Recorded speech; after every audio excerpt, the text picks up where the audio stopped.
Knee replacement surgery के बाद या जॉइंट रिप्लेसमेंट सर्जरी के बाद क्या नहीं करना चाहिए। तो अभी तक काफी चीजें आपने सुनी होंगी, क्या करना चाहिए, कैसे करना चाहिए, क्या प्रोटोकॉल फॉलो करना चाहिए। अब बात कर रहे हैं क्या बिल्कुल ही नहीं करना चाहिए। What are the extreme contraindicated things to do post joint replacement surgery.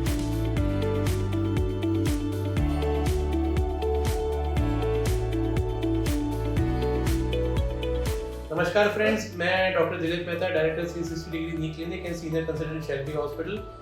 कोई भी सर्जरी, चाहे वो जॉइंट रिप्लेसमेंट सर्जरी हो या शोल्डर रिप्लेसमेंट हो, हिप रिप्लेसमेंट हो, उनके बाद आपको कुछ बेसिक चीजों का ध्यान रखना चाहिए। जैसे नंबर 1, हमें कोई भी गर्म सेक ऑपरेटेड साइट पे नहीं करना चाहिए। कुछ लोग ऐसी एडवाइस दे देते हैं गांव में, पेरिफेरी में, या कोई हमारे इस तरह के जो वैद्य हैं या कुछ एक अनट्रेन्ड लोग हैं जो आपको बोलते हैं कि टांगों के ऊपर आप गर्म सेक कर सकते हो। तो बहुत इंपॉर्टेंट है कि किसी भी सर्जिकल इंटरवेंशन के बाद गर्म सेक कदापि नहीं करना चाहिए।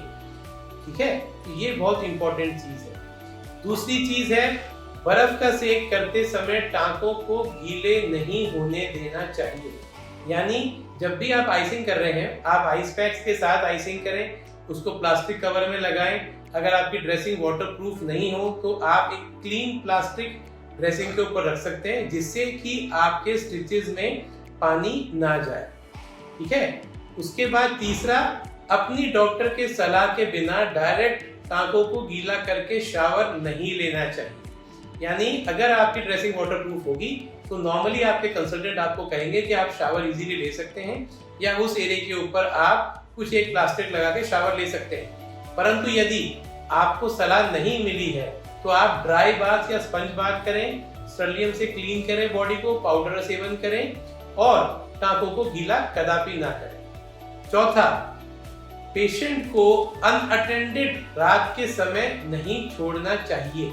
यानी कोई भी ऑपरेशन के बाद के ऐसे पेशेंट हैं जो अभी पूरी तरह चलने में सक्षम नहीं हुए हैं, जिन्हें गिरने का डर है, कॉन्फिडेंस नहीं है, उन्हें आप बिल्कुल भी अनअटेंडेड ना छोड़ें। बिकॉज दोस्तों, कुछ कॉम्प्लिकेशंस घर जाके सिंपल गिरने की वजह से होती हैं और वो सर्जरी के फेल होने का कारण बन सकती हैं। हमने बहुत बार ऐसा देखा है कि कुछ पेशेंट्स जो अपने पेरेंट्स को या अपने रिलेटिव्स को मेड के या किसी अटेंडेंट के सहारे छोड़ देते हैं और अटेंडेंट कभी भी थोड़ी सी नेग्लिजेंस करता है तो वह बहुत भारी पड़ता है। इसलिए पेशेंट को कभी भी अनअटेंडेड नहीं छोड़ना चाहिए।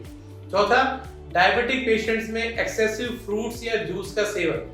अगर आप डायबिटिक हैं तो हमें एक्सेसिव फ्रूट्स का या जूस का सेवन नहीं करना चाहिए। बेसिक मसाज जॉइंट के आसपास, ऑपरेटेड साइट के आसपास हमें कदापि मसाज नहीं करनी चाहिए। ठीक है। तो अगर आप कभी भी मसाज करते हैं ऑपरेटेड एरिया के आसपास तो वहां पे ब्लड फ्लो बढ़ाता है और इन्फेक्शन के चांस को बढ़ाता है। तो ये कुछ बेसिक स्ट्रिक्ट नो गाइडलाइंस हैं जिन्हें आपको फॉलो करना चाहिए। और यदि इन सब में से आपको कोई भी चीज ऐसी लगे कि जो आपके रूटीन में नहीं है तो आपको तुरंत आपके डॉक्टर की सलाह लेनी चाहिए, उसे तुरंत कांटेक्ट करना चाहिए। धन्यवाद।